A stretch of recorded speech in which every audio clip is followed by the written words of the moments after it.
Wait, is that you, Tyler? I couldn't recognize you with those glasses on. What are you doing here? What? Hold on a minute, Lena. How do you know him? That's because he's our CEO, right, Mr. Parker? That's funny. My name is Tyler Parker, and I'm a 25-year-old. I grew up in a very poor household, to the point where we often struggled to find food for the day. Because of our shabby clothes, my parents, my brother, and I were often ridiculed by my classmates. Especially in middle school, a classmate named Alex looked down on me and laughed crudely. My parents worked from early in the morning until late at night every day. So, I sometimes cooked for them and waited at home, or I'd wait at my equally poor grandfather's house. The reason we were so poor was that both of my parents only had a middle school education. Their families were very poor, so they started working right after middle school to support their families financially. So, both my father and mother started working right after they graduated from middle school. But the jobs available to someone with just a middle school education are limited, and no matter how hard they worked, our lives never became prosperous. Eventually, I was born, followed by my brother.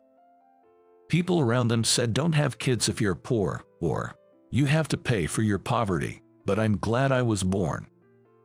To me, my parents, who worked hard for us despite the poverty, were superstars, and I deeply respected them. That's why it made me so angry when Alex and others made fun of us. My parents wanted to send me to high school, but I didn't want that. I wanted at least my brother to go to high school and, if possible, to college. Since he was much smarter than me, I believed he had the potential to get into a good university. So, I decided to work as soon as I graduated from middle school. My brother, with tears in his eyes, apologized saying, "I'm really sorry if this is all for me," but as his older brother, I thought it was so natural to work for his sake. The job was tough, and I was often yelled at by my seniors and bosses, but I could endure it thinking it was for my family. Seeing everyone in their school uniforms going to high school made me a bit envious, though. Of course, it was the path I chose, but I still wished I could enjoy my youth with everyone else. I wanted to join a school club, share thrilling moments, and hang out at shops after school. But I had to work hard for my family and my brother. Time flied so fast, I was in my 20s. My brother became a college student, just as I had hoped. I was proud of him. He worked hard in his job to do even more for our family. One day, I received an email. The sender was none other than Alex.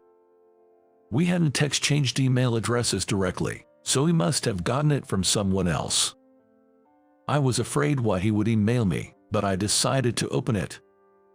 The email said, "We're having a small gathering and I want you to come. There will be cute girls. It's just me, you, and 2 girls, both of whom are receptionists at companies and are really cute. Well, you are just there to make us look good." I was like, what the hell is this email? But I called the number in email anyway. Alex answered cheerfully, saying, "I'm glad you read my email. The gathering is next Saturday, and the girls are super cute. I'm really looking forward to it. They're from companies A and B, both very pretty. I'd be okay with either of them confessing to me. Just come to fill the numbers. I'm counting on you. So, I'm just there to make up the numbers, right? Couldn't you find anyone else?" I asked around, but everyone else was busy. "You're a freelancer, so I thought you'd be available. So, see you next Saturday at Vino, the dining bar." All right, I got it. It sounded like a hassle, but I had no plans that day. So, I decided to see what it was about. On Saturday, I went to Vino, a fancy dining bar. As I entered, I saw Alex already seated, waving me over. "Over here, you've never been to a fancy place like this, have you?" Well, someone like me, a Harvard grad and an elite employee at a global company, can afford it. But working for a global company means I hardly have time to date. It's great being a freelancer. You can always hang out. Just the other day, my boss suddenly told me to go to San Francisco, and I had to rush there. I'm exhausted. But that's life for a Harvard grad and an elite salesperson at a global company. It seems he loves to talk about being a Harvard graduate and an elite employee at a well-known global company. While it's genuinely impressive that he graduated from Harvard and got a job at an elite global company, his constant boasting is annoying. I thought to myself that someone who is truly confident wouldn't need to boast about their education or achievements. I see. You must be really busy then. Well, I'm pretty busy too, so I don't really have time to hang out with girls. What? You're always free. What are you talking about? But then again, you're not much to look at. So it makes sense that you're not popular with the ladies. Guys like me, who graduated from Harvard and work in elite global companies, and are decent looking, have girls flocking to us. But you're here to mingle. Doesn't that mean you don't have a girlfriend? I retaliated with that. Then, Alex suddenly became defensive and pissed off. You don't get it. I can choose any girl I want, but I don't like girls who are too assertive. I prefer cute girls who make me want to protect them over the mannish women at my company. I don't need a career woman who earns as much as I do. It seems his pride is as high as the Himalayas, and he dislikes women who earn as much or more than he does. In global companies, where there's no gender discrimination, both men and women must be incredibly busy, and women should be earning a considerable salary too. But Alex talks about male pride and other petty matters, showing how small-minded he is. I wanted to say that's probably why he doesn't have a girlfriend, but since I don't have one either, I decided to keep quiet. Then, two girls entered. Sorry to keep you waiting. We got a bit lost on the way. I was a bit confused about the directions too. It's fine. It's not even the meeting time yet. We just got here early. Come and sit here, surrounding me. Okay, got it. Excuse me, then. Before we order drinks, let's introduce ourselves. Girls first, please. I'm Lena. I work at the reception of Company A. I'm still new, but I'm doing my best. My hobby is crafting. Wow, you do crafting. That's amazing. What do you make? Well, like crochet, and I knit scarves when it's winter. Cool. Knit me a scarf too. Do you use a sewing machine? Can you make clothes? Yes, I sometimes use a sewing machine. I can make simple clothes. Then, I'd like you to make something for me too. Okay. Lena looked at Alex as a freak because he was clearly spoony on her, being led by the nose. Then the other girl began her introduction. I'm Chloe. I work at the reception of Company B. Lena and I were classmates in college. We both attended the same St. Sophia University. Well, St. Sophia, that's a prestigious university. So, your family must be quite wealthy. Well, I guess they are. Hey, where's your family home? Tell me. It's in Beverly Hills. Wow, that's really wealthy. I love girls from rich families. Is that so? Alex was laughing in a creepy way again, making Chloe uncomfortable as well. I felt sorry for the girls. Sitting next to someone as creepy as him must feel like a punishment of a game. Then Alex kept talking about himself. I'm Alex. I graduated from Harvard, just so you know. Harvard, after graduating, I joined a global company P and have been working hard as a salesman. It's really tough every day. If I can make it back by the last train, I consider myself lucky. Currently, I live in a high-rise condo because I'm earning nearly $100,000 a year. At this age, I'm close to $100,000. Insane, right? Well, I'm highly regarded at my company, so by the time I'm 30, I expect to earn $100,000 to $120,000 easily. That's why I plan for my future wife to be a stay-at-home wife. With my earnings, I can afford a high-rise condo and support a housewife. No problem. After all, I'm a Harvard graduate and an elite employee at a global company. The girls seemed very disinterested in his lengthy self-promotion. They probably wanted to order drinks already. After Alex's introduction, we finally ordered some drinks. I was about to introduce myself when Alex rudely interrupted. "This is Tyler, a classmate from my middle school days, who I used to pick on, because he's just a middle school graduate and poor. It's hilarious, right? In this day and age, being a middle school graduate is just pathetic. Sorry, Lena, Chloe. He's just here to make up the numbers, so feel free to fight over me." "What? Wait a sec. What? What's wrong, Lena? Is something the matter?" "Wait, aren't you Mr. Parker, our CEO? I didn't recognize you with those glasses on. What are you doing here?" "What? Hold on, Lena. How do you know him?" "That's because he's our CEO, right, Mr. Parker?" "Yes." Lena was an employee at my company, and I am the CEO of Company A.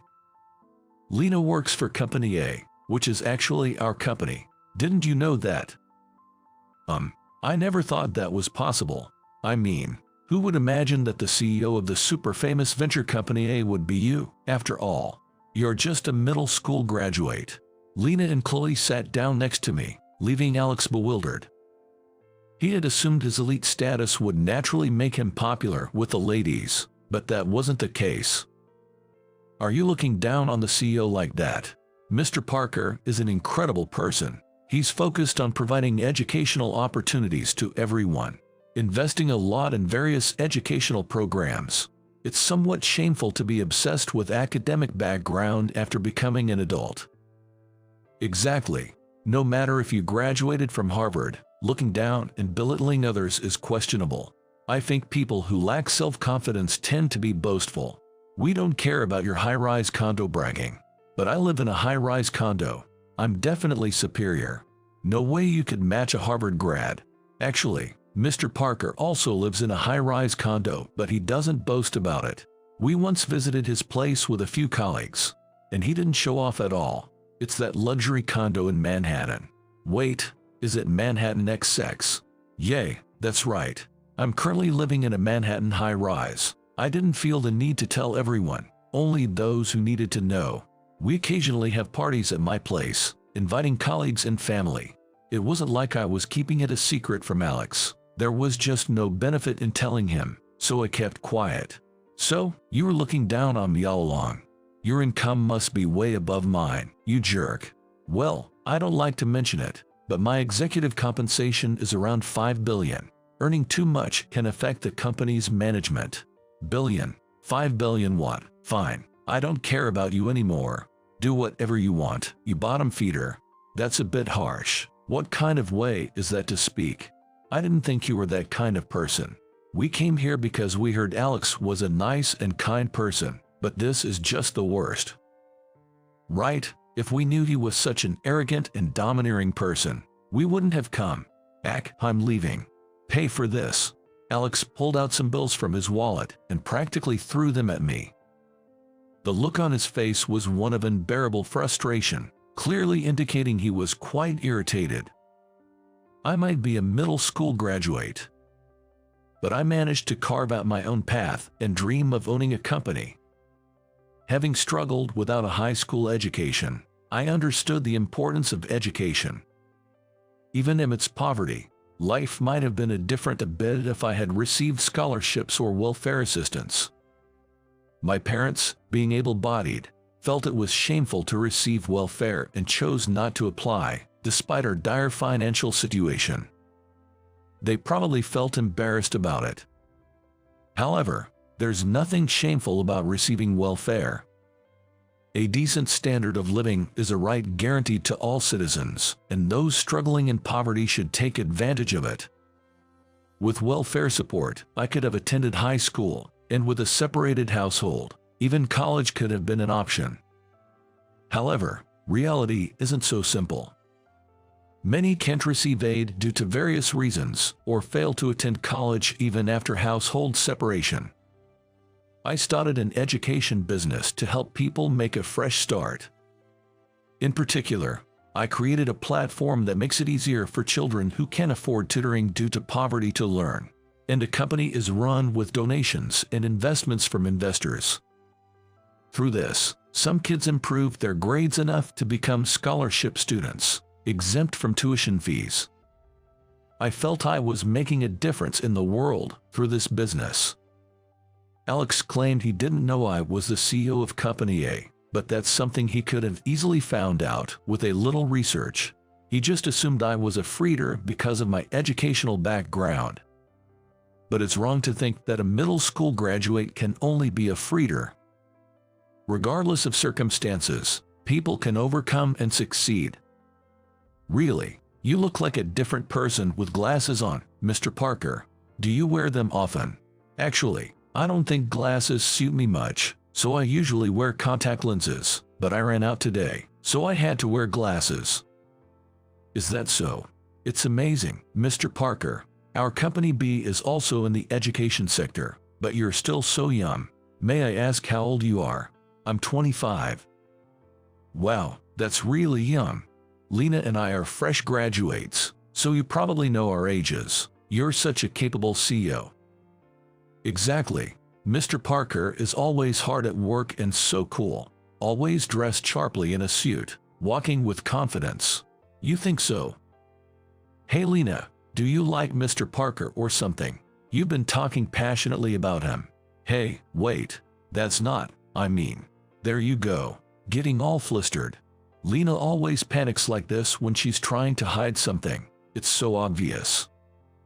It's not like that. Stop teasing me, Chloe. You're mean. Why don't you just date Mr. Parker then? Right, Mr. Parker? Well, I mean, I had never had a girlfriend before, so I was quite nervous. Chloe seemed to enjoy teasing us, laughing innocently as she did. She appeared refined, but I thought maybe she had a fun side too.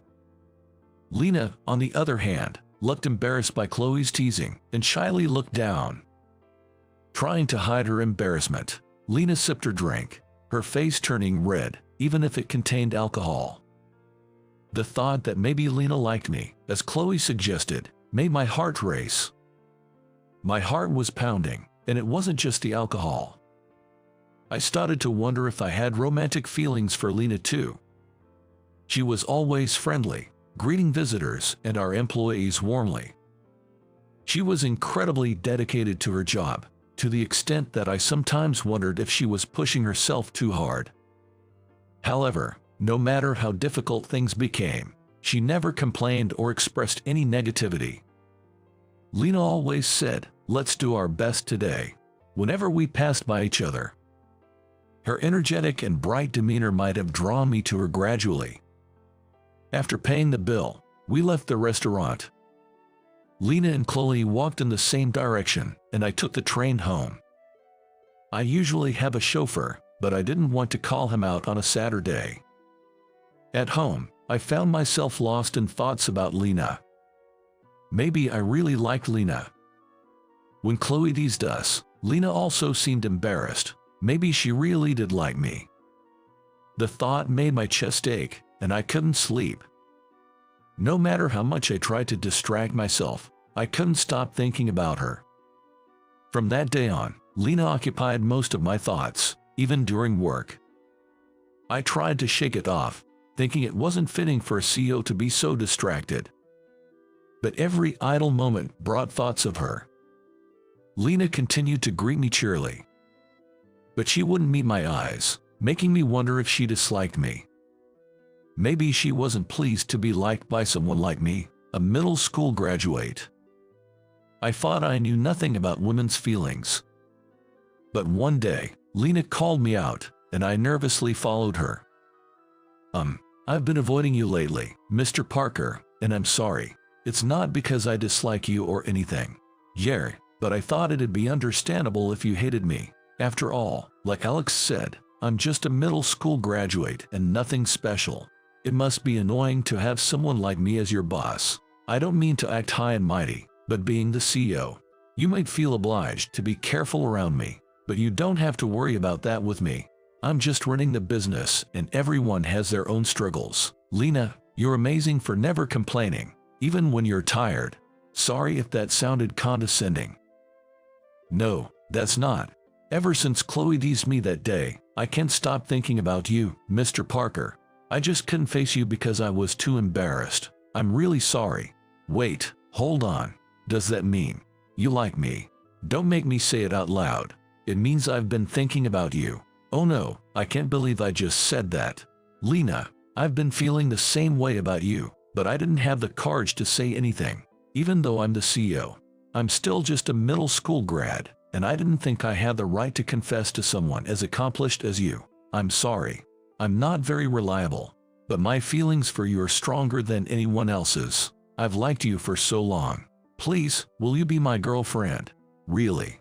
You want to be my boyfriend? I couldn't be happier. Thank you, Mr. Parker.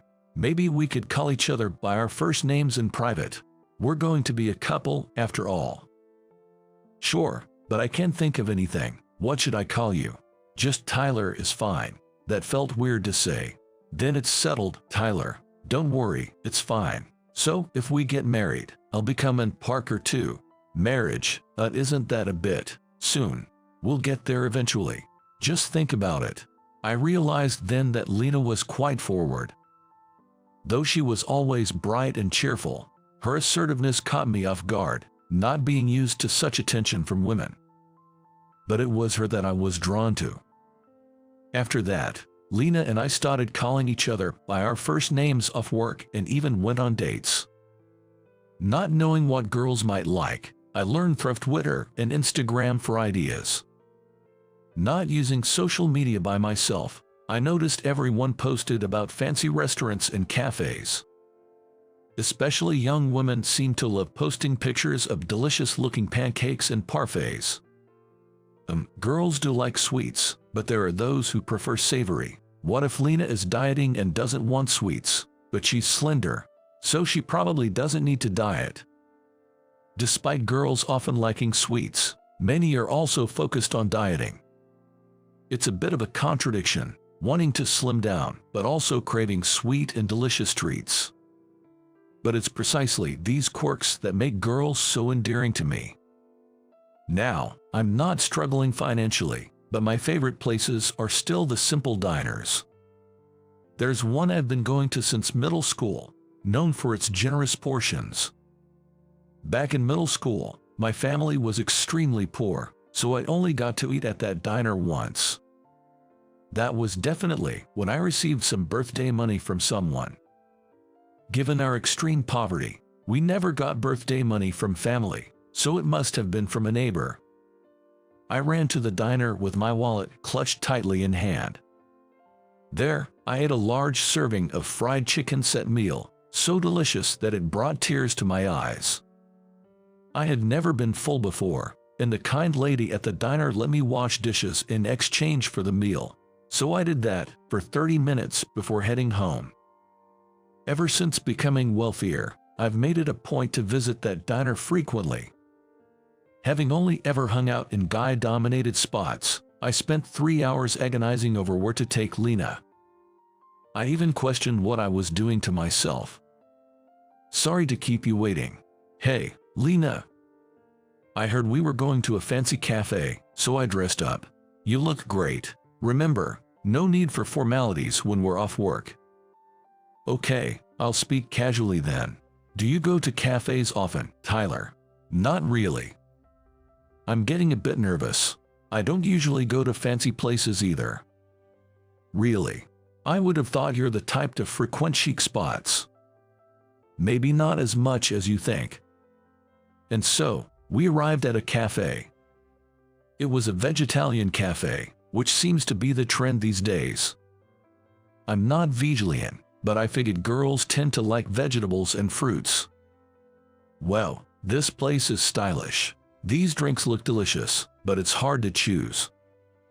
This lemon and orange cocktail soda is supposed to be good. It's refreshing for summer, right? Yuzu ginger sounds nice too. The glasses are so cute.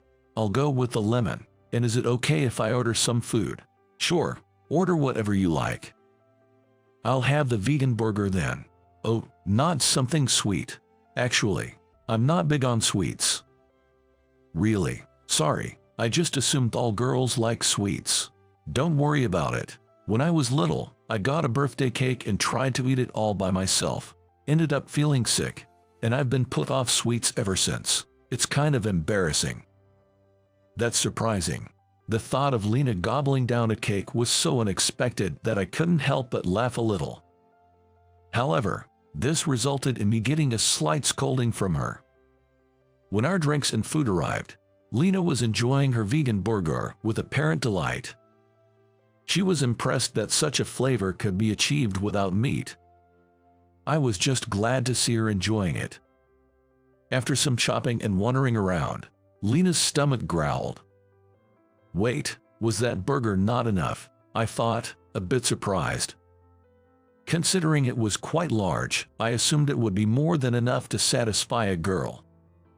"Sorry, I tend to eat a lot, and the burger alone wasn't enough. Does that bother you?" "Not at all. Sorry for assuming one burger would be enough. I've never really dated anyone before. If you're up for it, I know a great place." "Where is it?" "It's a diner known for its large servings. It's a bit rough around the edges, and I wasn't sure about taking you there." "Yay, I love big servings. I sometimes go on solo diner tours for the largest plates." "Really? I had no idea." So, I took Lena to that diner I mentioned. She devoured a huge plate of Neapolitan pasta at an incredible pace, making me think she could be a competitive eater.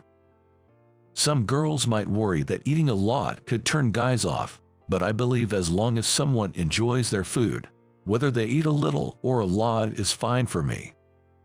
Lena's way of eating was voracious yet graceful, and it was delightful to watch her enjoying her meal. A year later, we get married and held a wedding ceremony. At the wedding, Lena's best friend Chloe was in tears. According to Lena, Chloe had always been like an older sister to her since their university days, protecting Lena despite being the same age.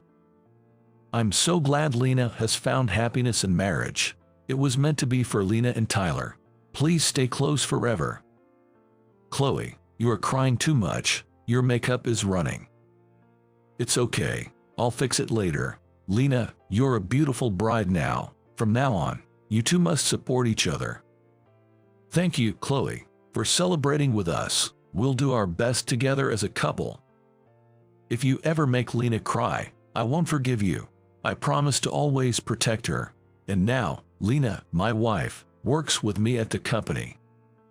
She's still doing a great job at the reception desk. But one day, Lena surprised me with the news that she was pregnant. I was shocked and speechless. I never imagined I'd have a child. Though we were trying for a baby, it still hadn't quite sunk in.